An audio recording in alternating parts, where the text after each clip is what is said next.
Robert Boyle, a chemist from Lismore, County Waterford, is known as the father of chemistry. It was him who defined an element in 1661. Robert Boyle, a chemist from Lismore, County Waterford, is known as the father of chemistry. It was him who defined an element in 1661.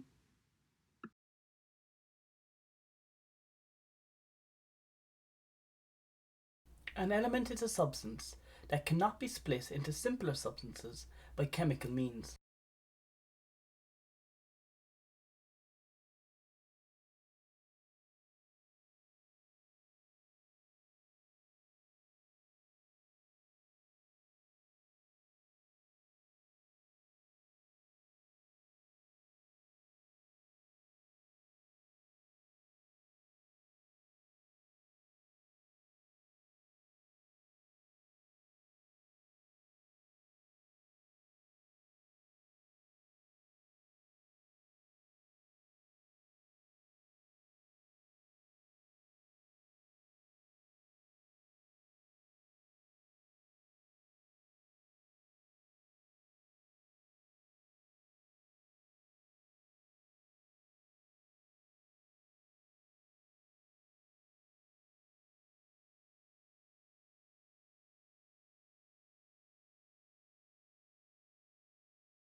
"200 years later, English chemist Humphrey Davy discovered many elements by passing electricity through compounds.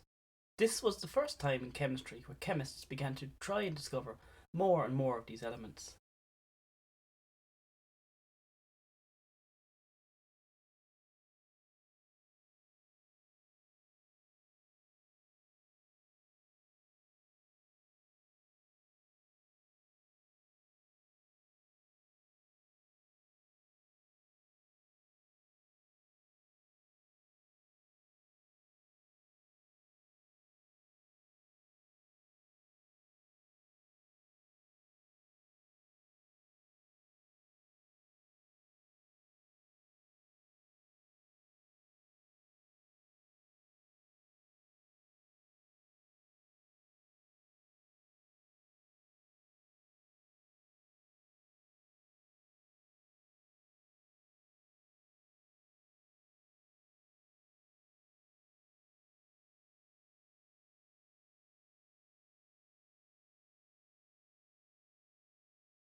By the 1820s, a number of elements had been discovered.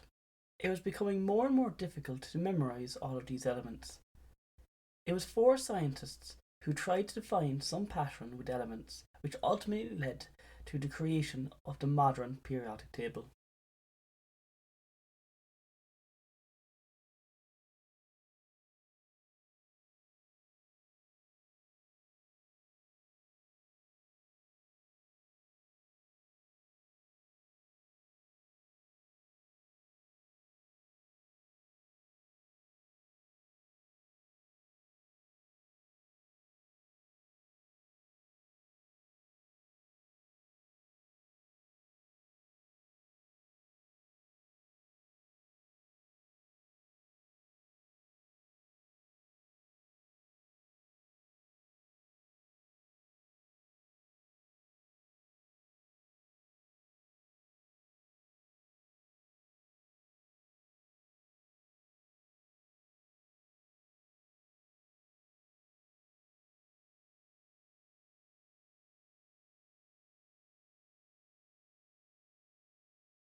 German chemist Johann DOBEREINER noticed that properties of some elements were similar.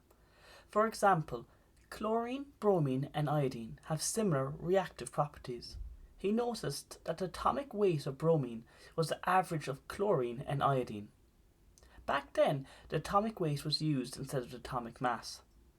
However, overall, the scientific community disregarded his theory.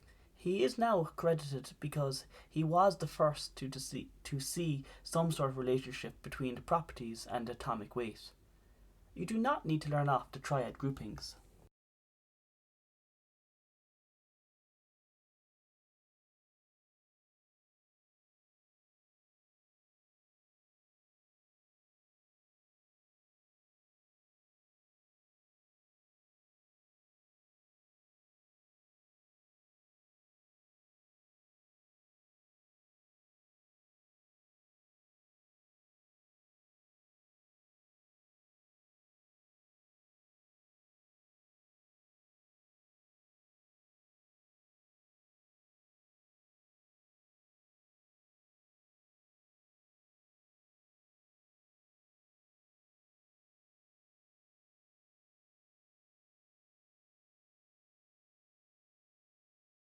A group of three elements that have similar chemical properties in which the middle element is the average atomic weight of the other two. This is the definition of a triad.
"40 years later, English chemist John Newlands noticed that the properties of the elements seemed to repeat every 8th element. He called this Newlands' octaves. You do not need to learn off this table.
Newlands' octaves are the arrangements of elements in which the first and 8th element have similar properties.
However, Newlands did have some problems.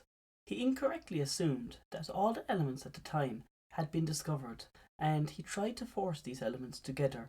This meant that the properties within groups did not align correctly. Also, at the time, no noble gases had been discovered yet. However, despite these problems, his idea laid the foundations for DMITRI Mendeleev.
Dmitri Mendeleev was a Russian chemist, and it was him who ultimately created the periodic table. He wrote all the known elements on individual cards and arranged these cards in different orders. He realized if he arranged the cards in according to increasing atomic weight, he got a pattern. He then put the elements into groups with similar properties, but most importantly, he left gaps for any undiscovered elements.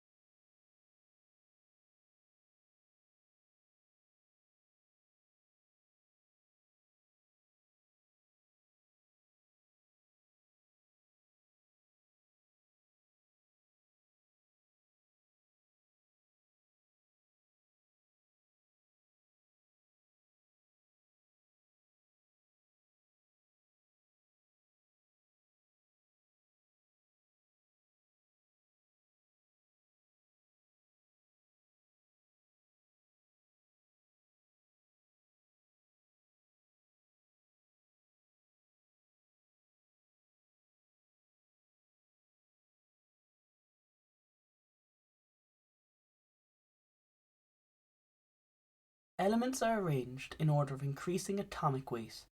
The properties of these elements reoccur periodically.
By leaving gaps, Mendeleev was essentially predicting the number of elements to be found.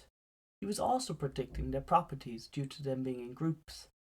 Many chemists were skeptical of Mendeleev and his proposed table, but they soon found out that his predictions were in fact correct. Mendeleev did have one problem, besides the absence of some elements. He noticed for the properties to align correctly, he had to reverse one or two elements. For instance, tellurium with an atomic weight of 52 was placed after iodine with an atomic weight of 53 for their properties to align.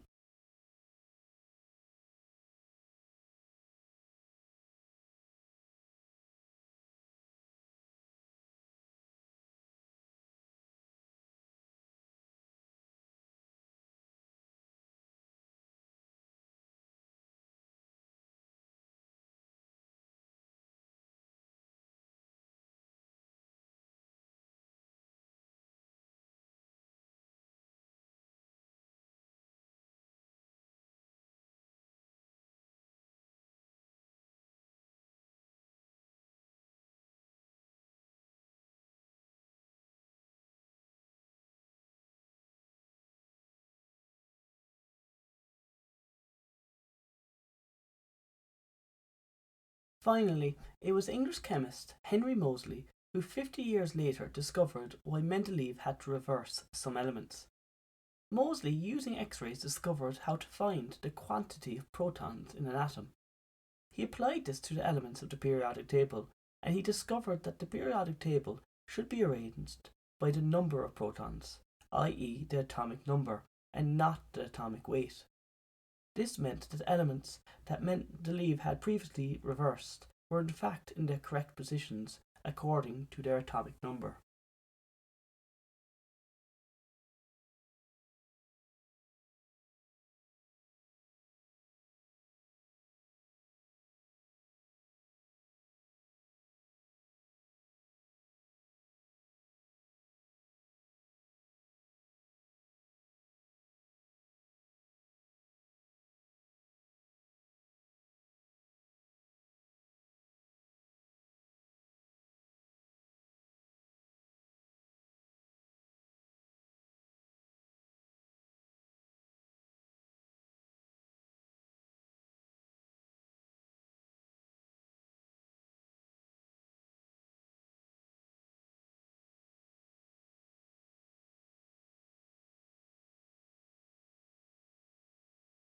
Modern periodic law states elements are arranged in order of increasing atomic number, and their properties of these elements reoccur periodically.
Exams love asking for the differences between the modern periodic table and Mendeleev's periodic table.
The atomic number is always a smaller number.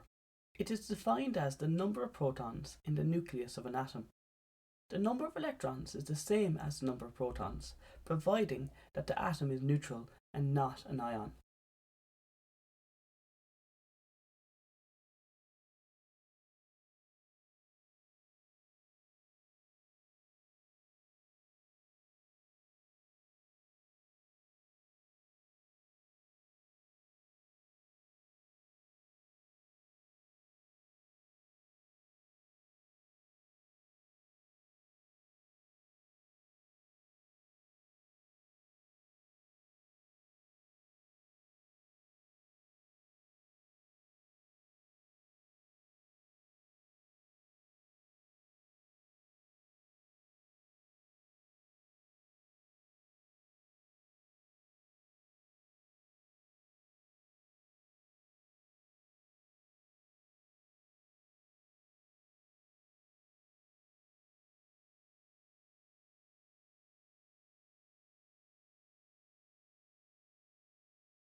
An ion is an atom or group of atoms with a charge.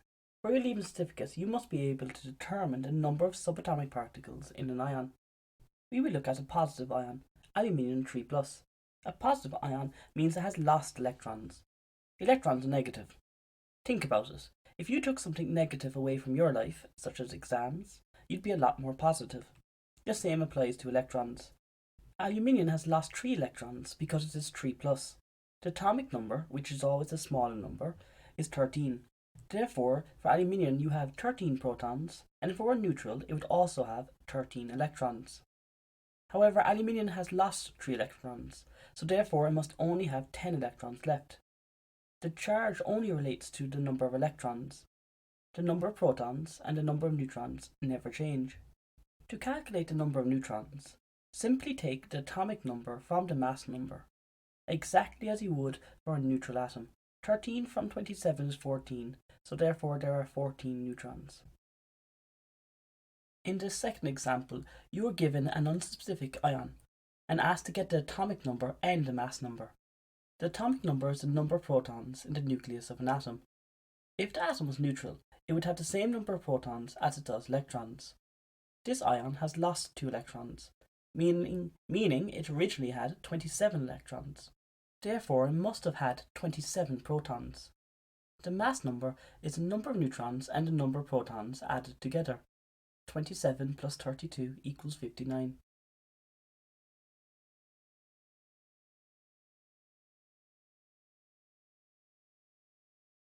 Isotopes are defined as atoms of the same element, i.e. they have the same atomic number, but have different mass numbers due to a different number of neutrons.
A spectrometer is an instrument used to discover isotopes.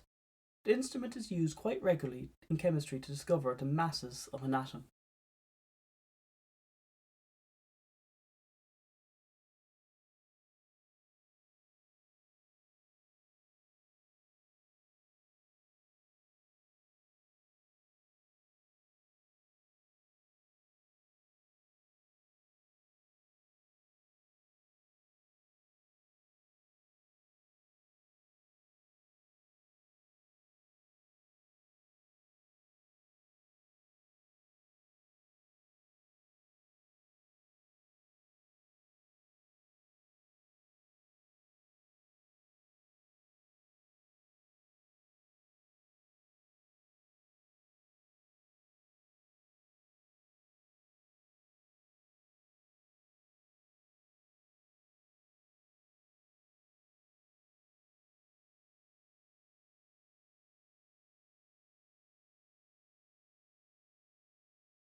You are asked to calculate the relative atomic mass of gallium. You have 2 isotopes. Sometimes there are more than 2 isotopes. You do the exact same thing either way. You multiply the percentage by the mass number. Then you add up the value of both isotopes, which gives you the total mass of 100 atoms. We divide this by 100 to find the mass number of a single atom of gallium.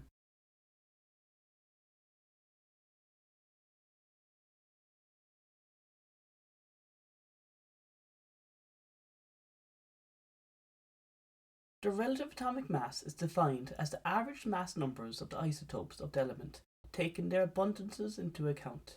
It is based on 1/12 of the mass of the carbon-12 atom.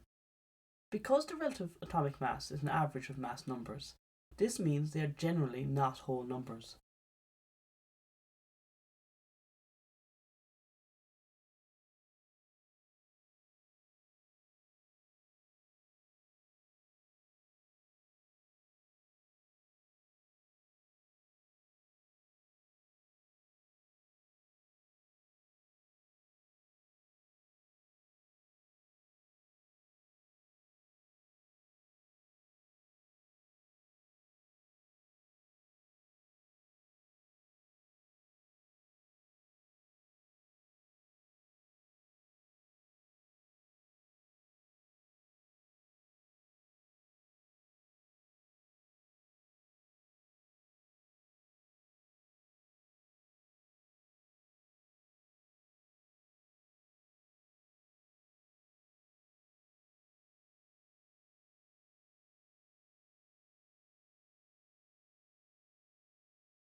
For your LEAM certificate, you need to be able to draw the mass spectrometer diagram and obviously label it. While it looks simple to draw, you should practice the diagram. In addition to this, you need to be able to state the 5 processes occurring in the mass spectrometer. Step 1. Vaporization. All samples need to be in a gaseous state, so solids and liquids may have to be heated here. Step 2. Ionization. The atoms must be charged, aka they must be an ion. An electron gun essentially bombards the atoms, causing positive ions to be produced as electrons are knocked out of the sample. Step 3. Acceleration. The charged particles are fired through the chamber at high speed. Step 4. Separation in a magnetic field. The electromagnet causes particles to be deflected. The lighter the particles, the easier to deflect. In this case, the blue line is the lightest particles, whereas the red line are the heaviest particles. Step 5. Detection. The detector notes where the ions hit the chamber. From this, it can detect the masses of these ions, which then can be interpreted by chemists. Note, the chamber is a vacuum so that no air molecules can interfere with the ions.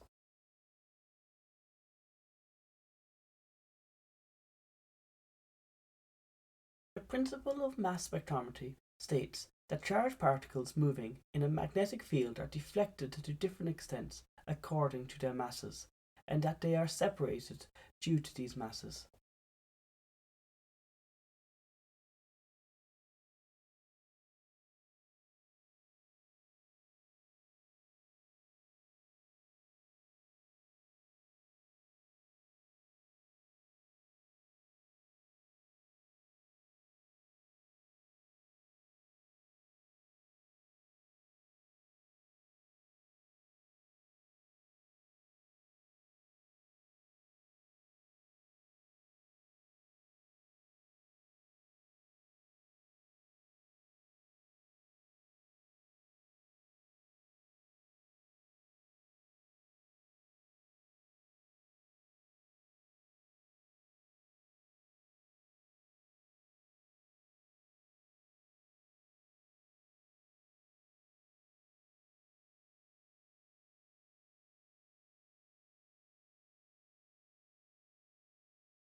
You should know at least 3 uses of the mass spectrometer.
The electron configuration of atoms.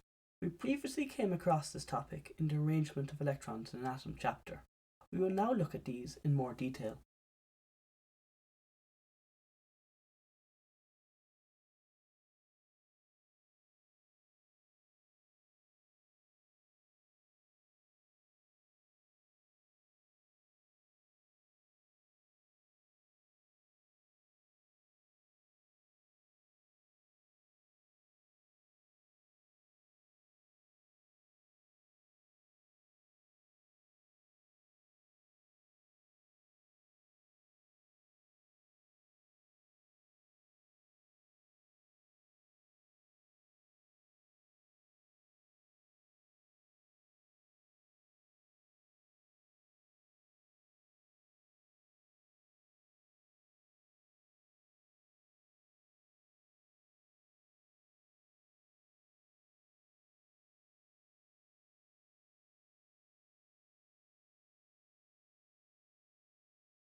The electron configuration shows the arrangement of electrons in an atom of an element.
There are 4 sublevels. However, for your leaving cert, you only need to know 3. That is the S, P and D sublevels. The S sublevel can hold 1 orbital, therefore it has a max of 2 electrons. The P sublevel contains 3 orbitals, therefore a max of 6 electrons, whereas the D sublevel contains 5 orbitals, meaning there's a max of 10 electrons. You do need to know this table. The upcoming examples will help you memorize it.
The format for electron configurations is always the same, which you can see here. How much you use of the electron configuration depends on the number of electrons in the atom you're using. Just a quick point, you can see that the 4s sublevel is placed before the 3d sublevel. This is because the 4s sublevel contains less energy than the 3d sublevel.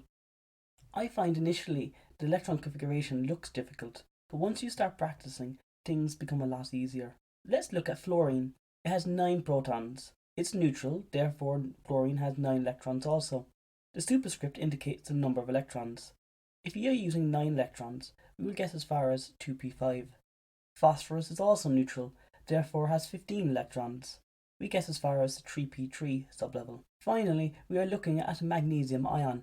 Magnesium has 12 protons. If it were neutral, it would have 12 electrons also, but it has lost 2 electrons, as it is positive.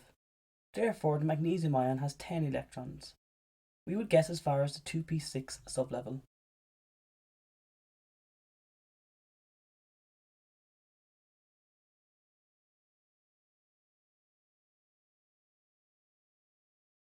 As always in chemistry, there are a few exceptions to the rule. These exceptions will appear in Trends in the periodic table chapter, so pay particular attention. We will look at 2 examples. It was found for chromium that an electron from the 4s sublevel moves to the 3d sublevel to make 3d5. They rearranged slightly because a half full or a completely full p or d sublevels are actually more stable. All atoms want to be as stable as possible. 3d5 is a half-filled sublevel. For copper, an electron moves from the 4s sublevel to the 3d sublevel to completely fill that sublevel, making it more stable.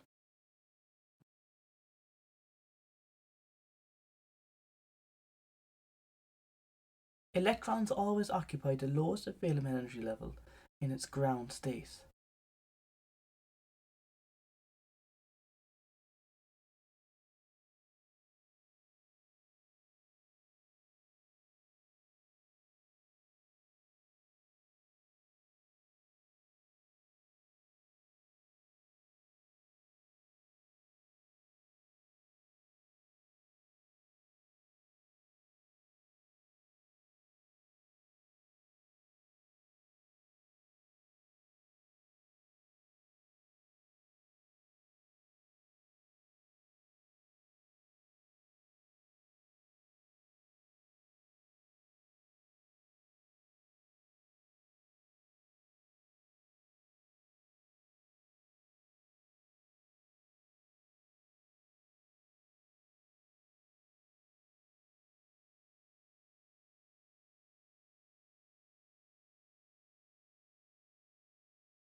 Hund's rule states that electrons occupy their orbitals singularly before filling them in pairs.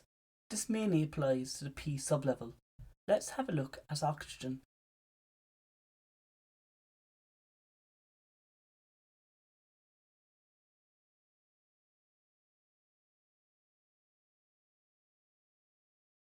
Pauli exclusion principle states that no more than 2 electrons may occupy an orbital, and they must have opposite spins.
We must be careful when answering these.